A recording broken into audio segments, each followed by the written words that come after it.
Hey everybody, RavenCoin here for another episode of RavenCoin Mining, and today we're going to be taking a look at what it's like repairing an Antminer, and today we're going to be specifically repairing an Antminer Z15 or Z15, and this is quite a profitable miner, so it's very important that we repair right away and get it right back to work.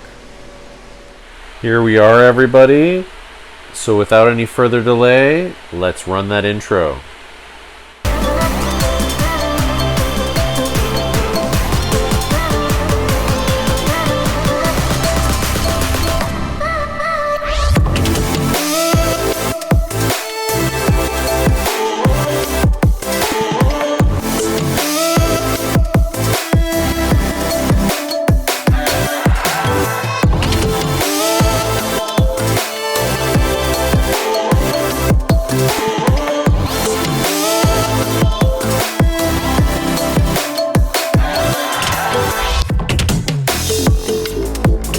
So we are now in my crypto mining garage here, and I just have a few GPU running, and basically it's a mess in here today. We're gonna get this cleaned out eventually, but right now we're doing some important work. So here is our Antminer Z15 that is currently off, as you can see, and disconnected, and I just pulled it out of my ASIC mining area. So I have a little area aside from my like big GPU farm where I have a bunch of ASICs as well. I have like a private ASIC area just for ASICs, and I pulled that out of there. We're going to be taking a look at that shortly too in coming videos. And I don't like to repair stuff there because currently it's about 115 degrees Fahrenheit in there, so it's a little bit too hot for me. So I usually bring anything that has to be repaired home and then work on it there.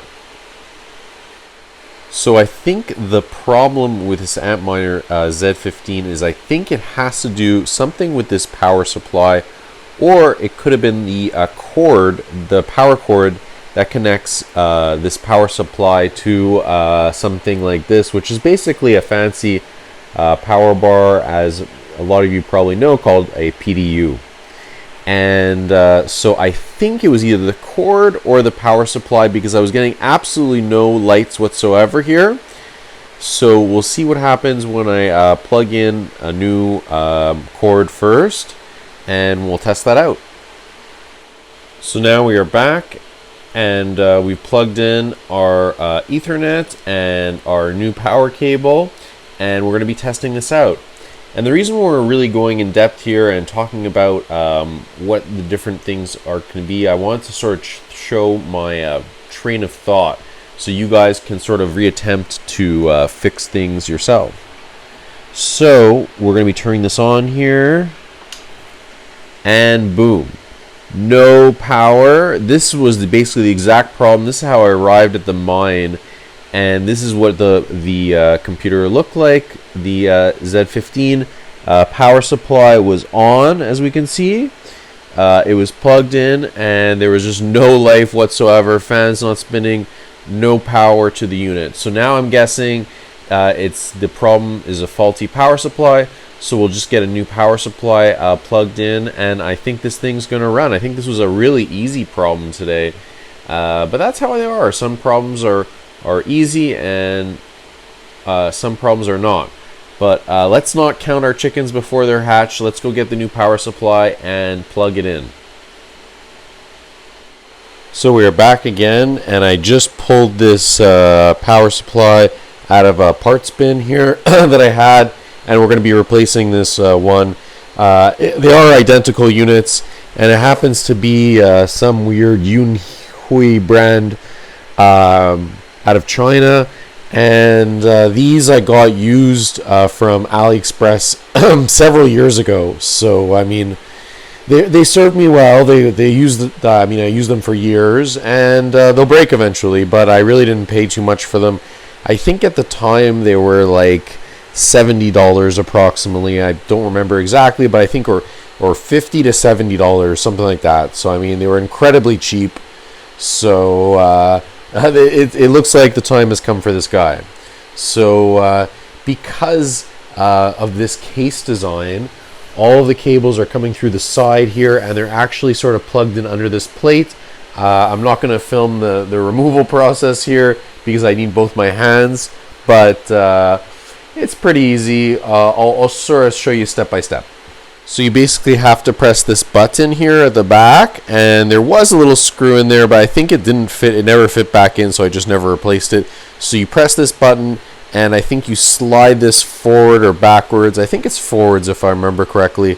So let's get this guy open.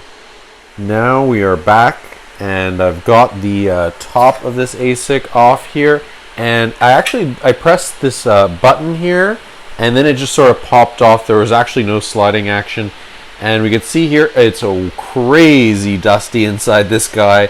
And even when I cleaned out the hash boards with compressed air, I actually never really popped this top off because the miner was working perfectly, and now it's been running for several years without any issues. So this is we're gonna blow some compressed air and clean it all out, and we'll remove this old power supply wires, and we'll see if that repairs the problem.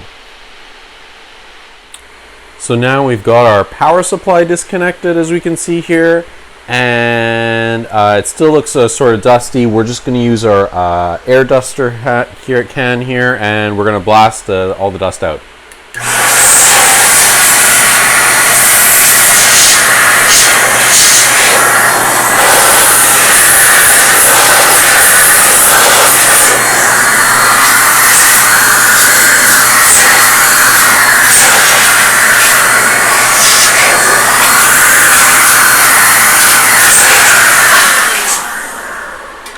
Perfect.